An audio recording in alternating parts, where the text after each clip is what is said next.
અરે માં બિલ તો જો 5,000 રૂપિયા આવ્યું. તમારે કેટલું આવ્યું એલી? હા 2,000 આવ્યું.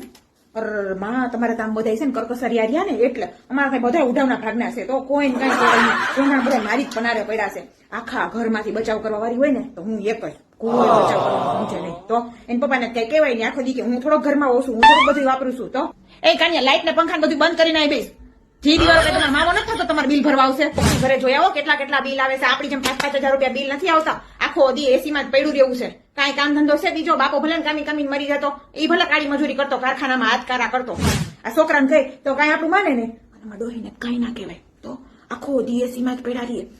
બપોરે 2 રસના વાટકા હરખાઈના દાબી ને જે એસી માં જઈને ઉઈ જાય ને એ 5 વાગે દરવાજો ખુલે. આખા ઘરની ઉપાધિ મારે, રસોડાની ઉપાધિ મારે. ઈ બધાને કઈ નથી, ખાઈ એસી માં ગરી ગયા. તો આ બધાની માથાકૂટની વાહે મને શેરલોય નથી સરતું. તો હું આવતા વખતે મારે એને પપ્પાને કેવું મન નાખજો રસોડામાં એસી, એટલે મને તો નિરાય તોય હું ને હોય બીજું હું એસી ચાલુ કરી લઉં. ટાઢી બહાર તો ખાઈ